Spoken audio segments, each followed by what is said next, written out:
Amén, mis amados hermanos. Les invito que abren su Biblia conmigo en Evangelio de Juan, capítulo 8, versículo 1 hasta el 11. Ahí donde vamos a leer, donde fue dado nuestra lectura por hermano anciano Basilio.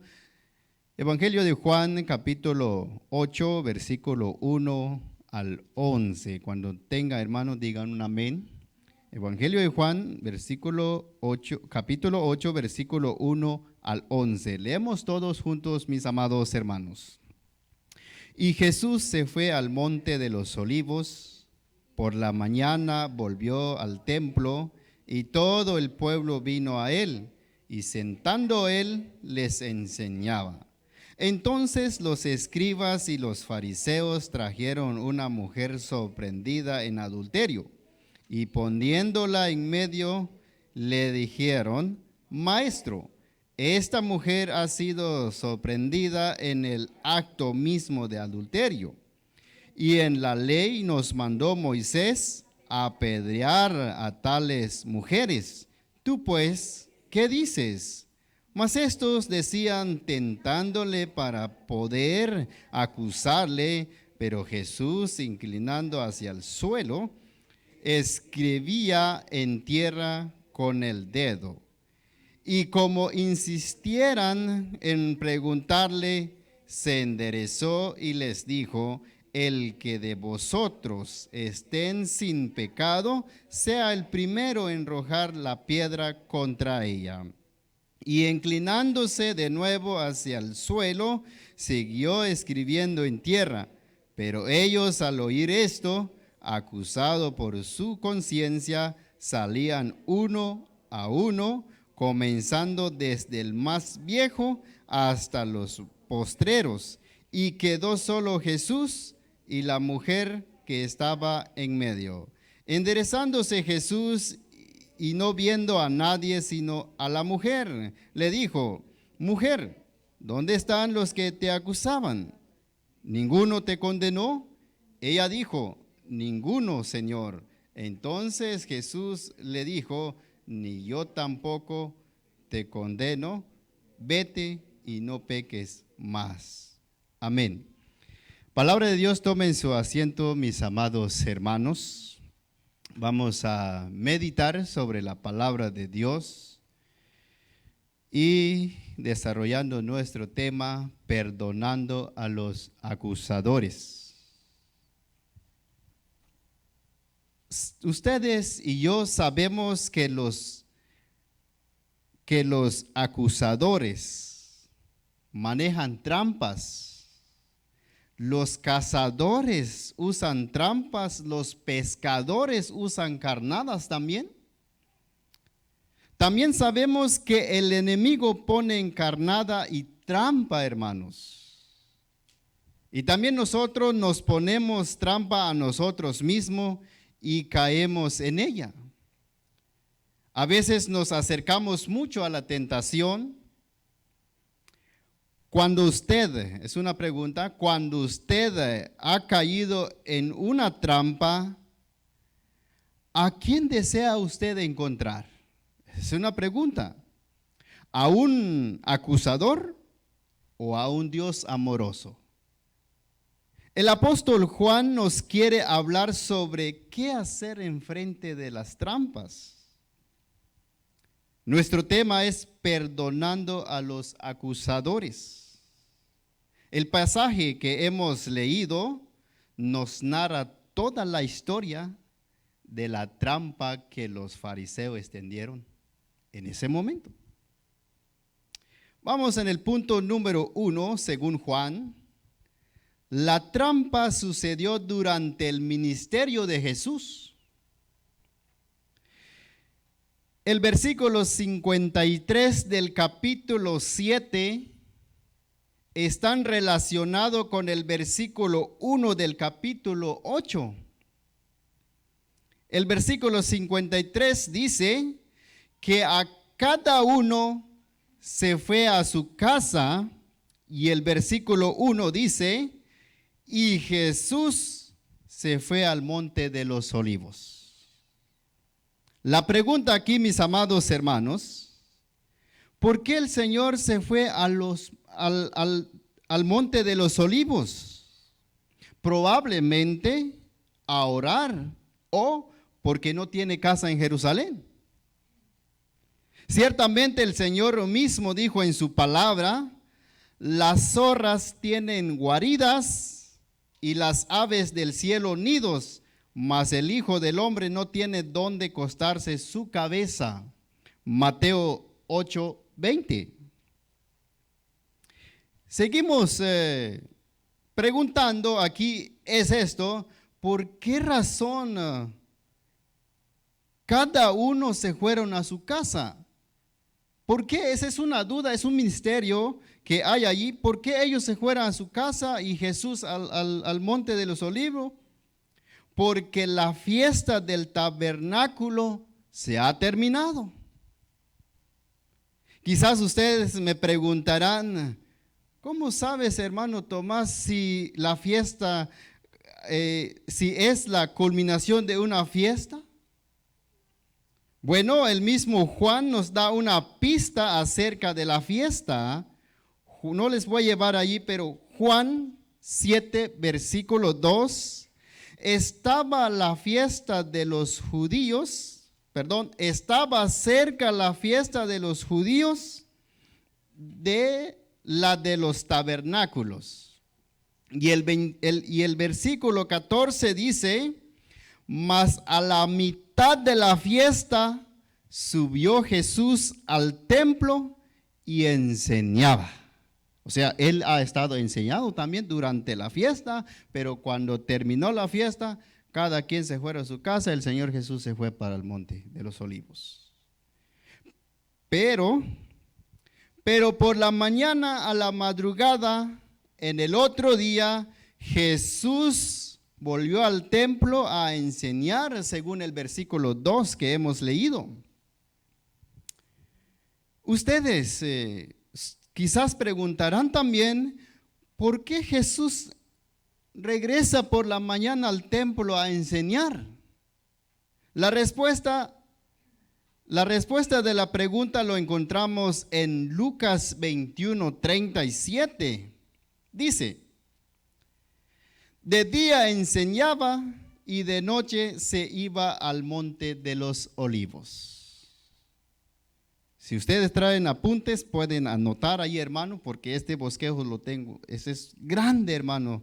Son 24 hojas. Entonces nomás les doy las citas. Si tienen dudas en casa, pueden repasar, mis amados hermanos.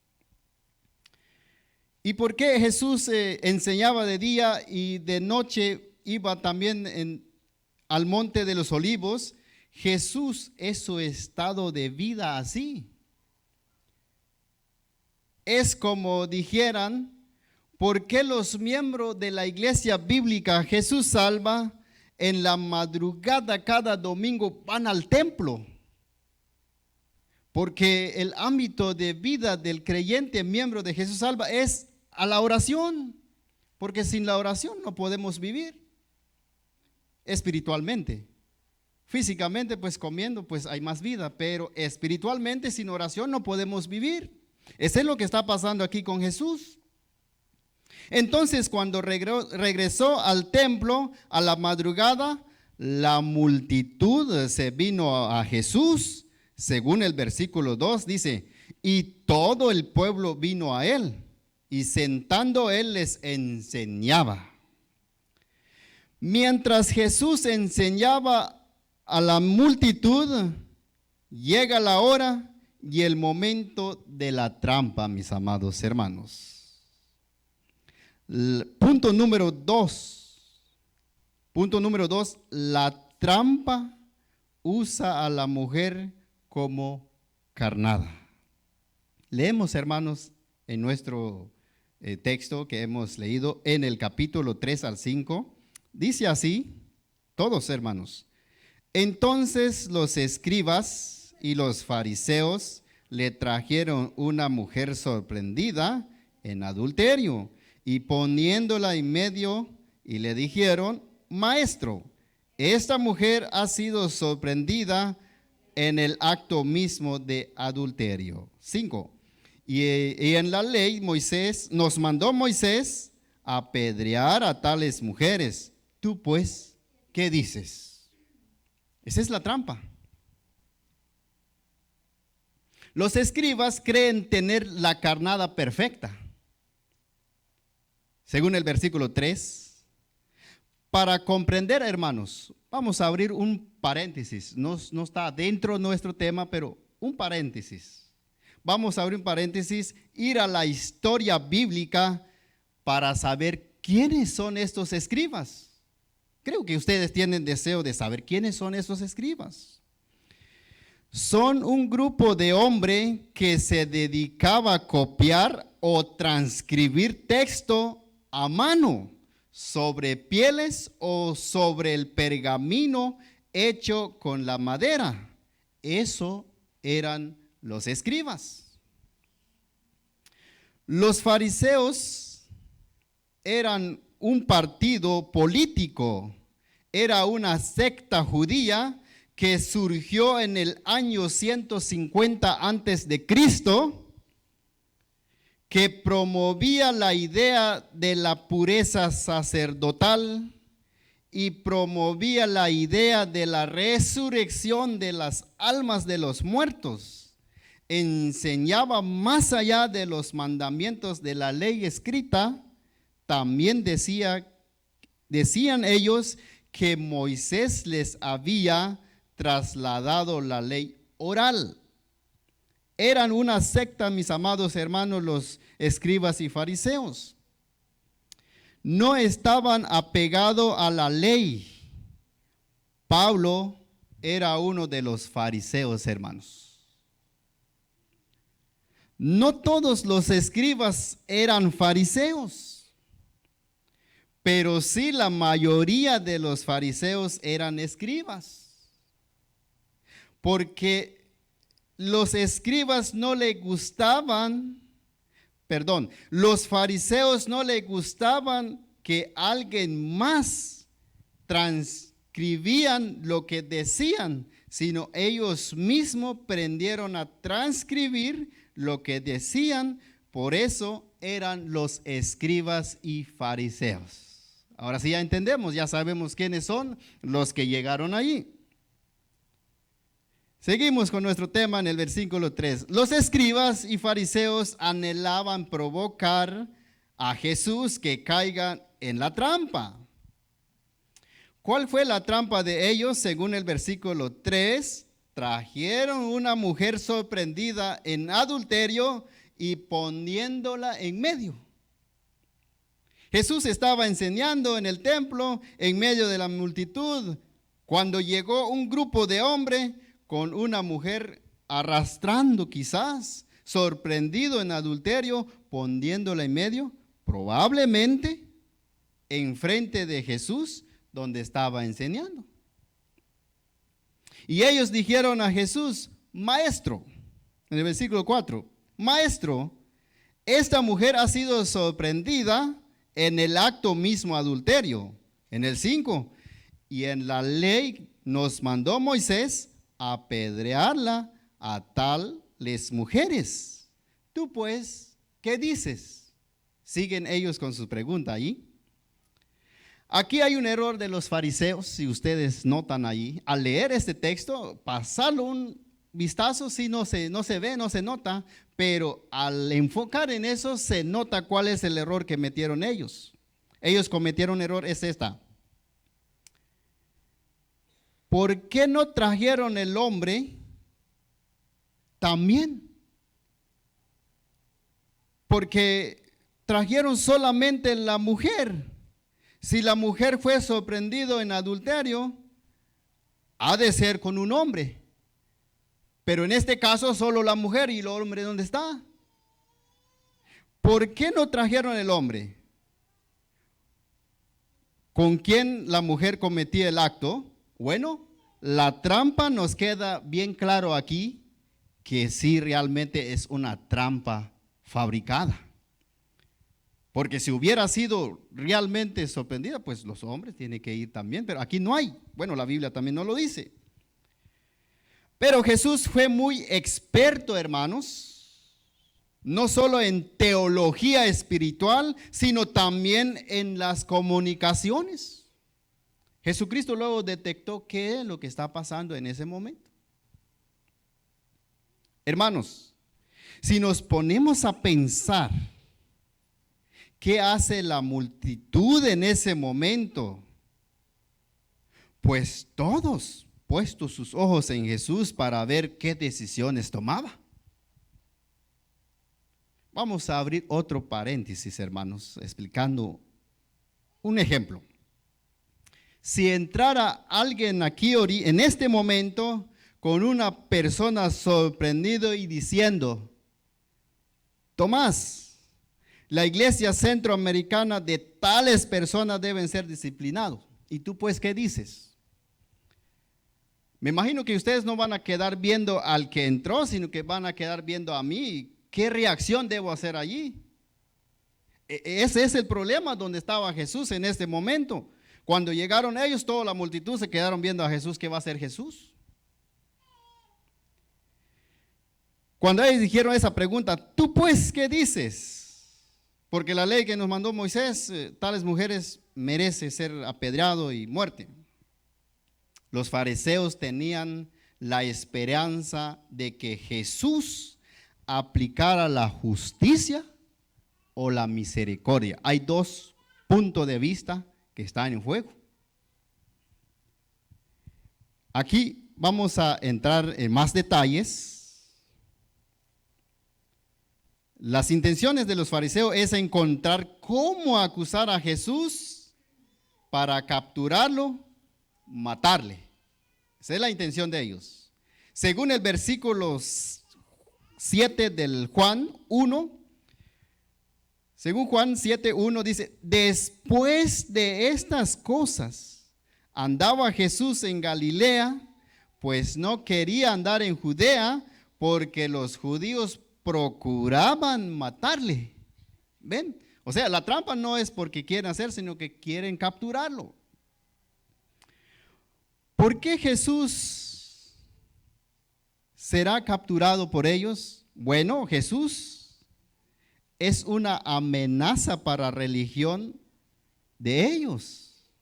Jesús ha tenido éxito y mucha fama en todo lo que enseñaba en público. En ese momento Jesús se encuentra en medio de la trampa, hermanos. Y ellos esperaban, si Jesús aplica la ley, ellos dirán entonces: ¿dónde está su misericordia pues? ¿Ah? ¿No que es misericordioso, perdona pecado? Pero ahora aplica la ley, ¿dónde queda la misericordia? Y si Jesús aplica misericordia en ese momento, entonces este hombre merece ser muerto, porque quebrantó la ley. ¿Ven? O sea, hay un grave problema en ese momento porque ellos hacen eso. Hermanos, acuérdense que Jesús en ese tiempo vive bajo la ley. Pero también Jesús viene con un propósito de misericordia y de perdonar pecados.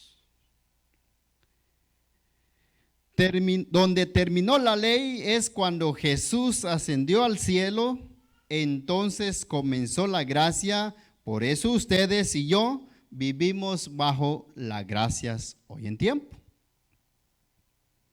Los escribas usan la mujer para acusar a Jesús, perdón. Punto número 3. La trampa la usó Jesús para enseñar sobre el perdón. Es muy interesante eso, hermano.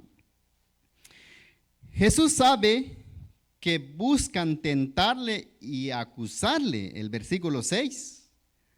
Mas esto decían para tentándole para poder acusarle. Los fariseos no tenían ninguna verdadera o otra forma de acusar a Jesús, sino intentaron a fabricar una. Sabían que si él dejaba libre a la mujer, se estaría oponiendo a la ley Moisés. Pero Jesús no cayó en la trampa, porque Jesús es Dios, es omnipotente, es omnisciente. Jesús ya sabe la intención, el corazón de ellos, que ellos fabricaron una trampa para acusarle. Jesús, inclinando hacia el suelo, escribía en tierra con el dedo y guardó silencio, no respondió ni habló. La pregunta que ellos hicieron. No hay en absoluto ninguna manera de saber lo que escribía Jesús en tierra. La Biblia no nos lo dice. Pero lo más importante es que ellos insistieron una respuesta a Jesús según versículo 7. Y Jesús se enderezó y dijo: el de vosotros esté sin pecado, sea el primero en arrojar la piedra contra ella. Jesús invita al primero que se crea justo para alzar la primera piedra. Hermanos, tengamos mucho cuidado de juzgar o señalar el pecado de otro. Tenemos mucho cuidado, porque eso es lo que pasó, hermano. Porque nuestra conciencia también nos dice que somos pecadores también. Eso es lo que va a pasar con los acusadores. La misma conciencia de ellos los acusaron también. Según el versículo 8. Seguimos con nuestra lectura. Jesús de nuevo se inclinó hacia el suelo y siguió escribiendo en tierra.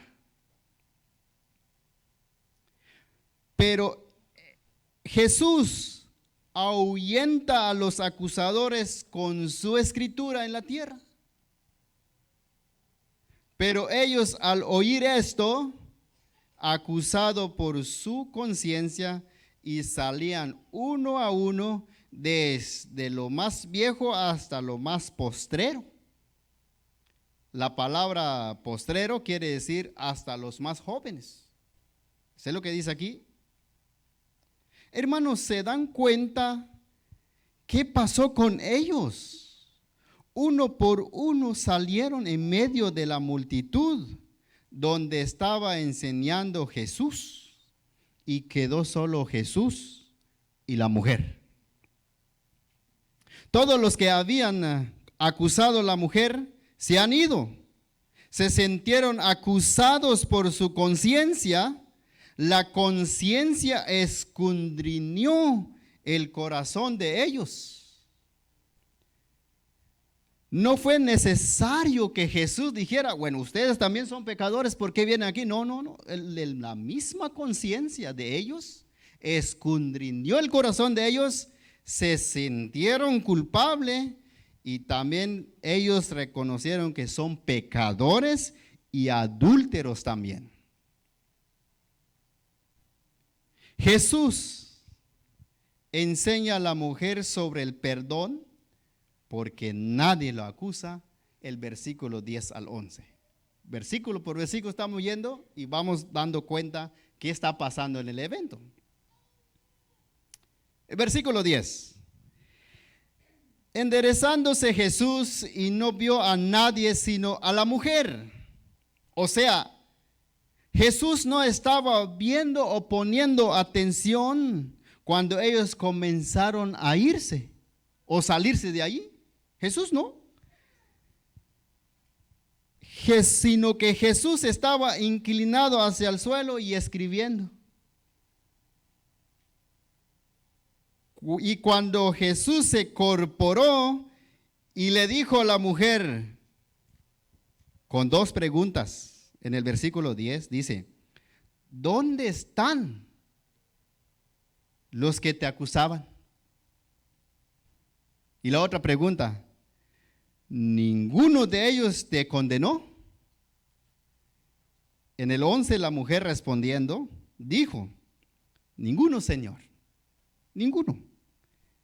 Y Jesús dijo, yo también no te condeno, ni yo tampoco te condeno, dice el Señor. Pero el Señor dio una advertencia a la mujer y dice, yo no te condeno, vete y no pecas más. Eso es lo que dijo. No sé cómo estamos en este momento, mis amados hermanos. Estamos aquí, estamos sentados en este momento, pero tu conciencia, mi conciencia, quizás no nos deja en paz.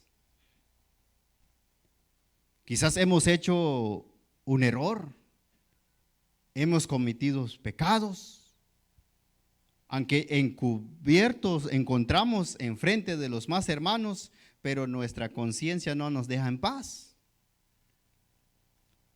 Quizás alguno aquí han pensado, han dicho en su corazón, bueno, voy al culto hoy, pero nada más voy a ir a cantar himnos. Porque si el alumno va a predicar, no voy a escuchar su prédica porque no predica bien. Aunque es así, pero tu conciencia no te deja en paz. Y el que conoce perfectamente tu corazón es Dios. Conclusión, mis amados hermanos. Hermanos míos, lo que hemos aprendido hoy es el perdón del pecado. Jesucristo te perdonó y me perdonó. Y nos dice también, como dijo la mujer, Tomás, y en general, no peques más. Es una advertencia, no peques más. Entonces, cuando Jesucristo nos perdona, hermanos, Él es fiel y justo en todo. Jesucristo no nos dice, bueno,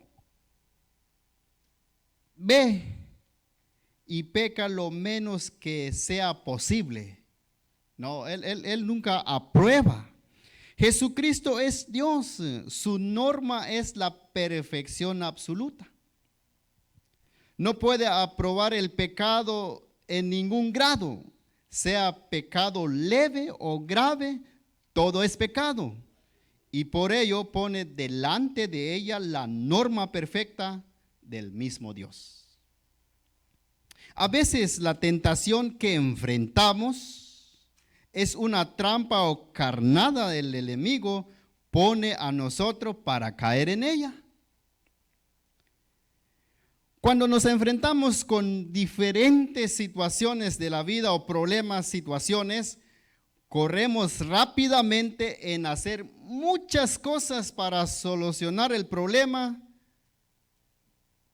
cayendo en la trampa, hermanos.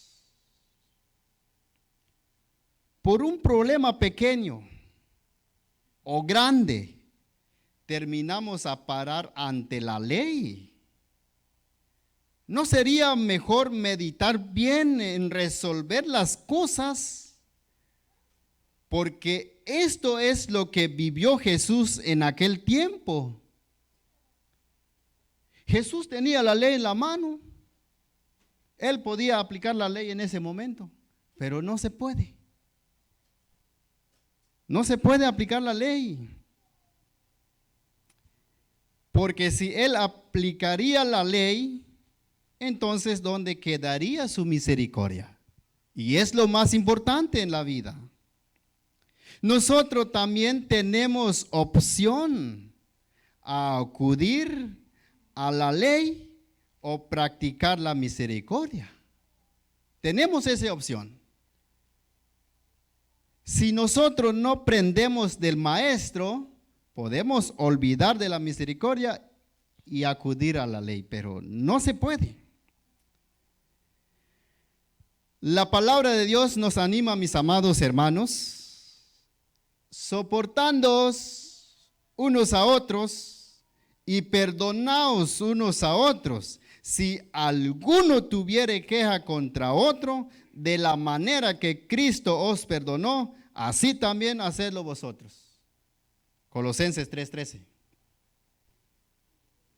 Pero nosotros hacemos al revés, buscamos primero a los acusadores, a los que nos apoya a acusar, primero buscamos a ellos y no a un Dios amor y misericordiosos.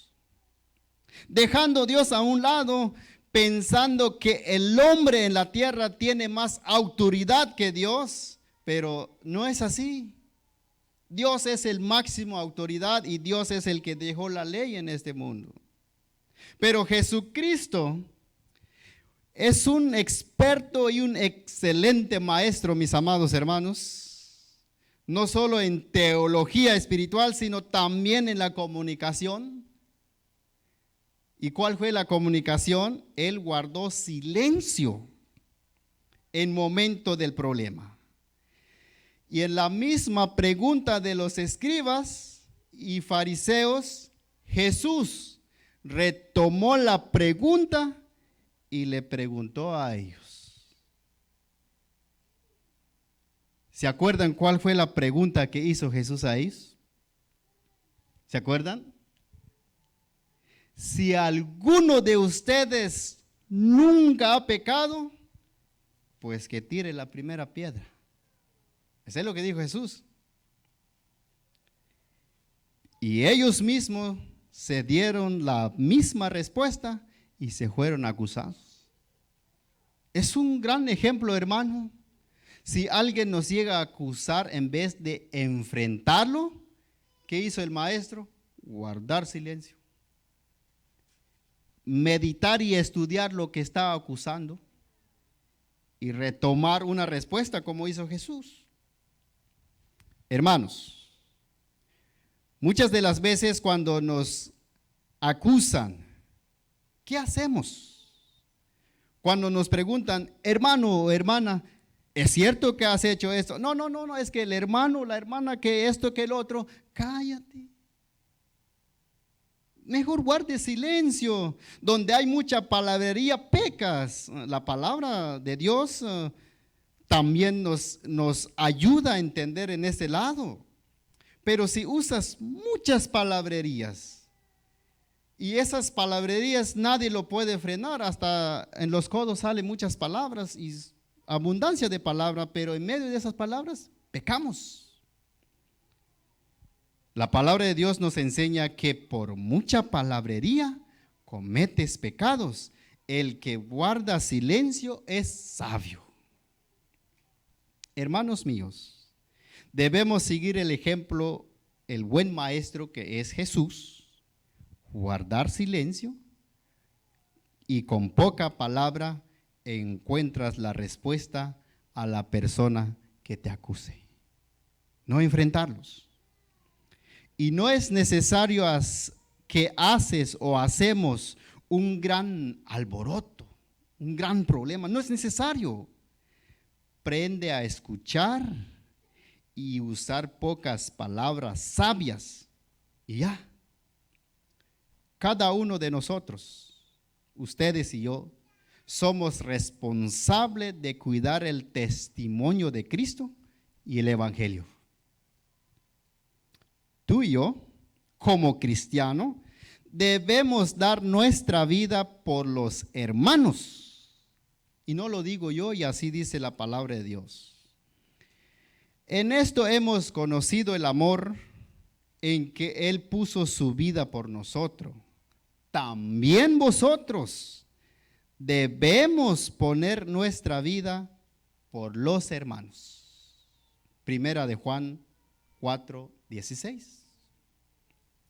Hermanos, cuando dice los hermanos, la pregunta aquí, ¿singular o plural?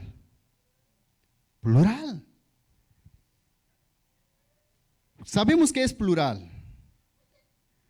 No solo por los hermanos en carne, ni solo por los hijos, por los familiares, sino por todos los hermanos en Cristo Jesús. debemos poner nuestra vida por ellos. ¿Y en qué forma debemos poner la vida por ellos? Soportando, perdonando, escuchando, no llevarle un problema en gran juicio. Eso es poner tu vida por ellos. Cada uno de nosotros, si ponemos nuestra vida por los que nos acusan, debemos practicar la misericordia, perdonar a los que nos ofenden. Palabra de Dios, mis amados hermanos. Oremos en este momento.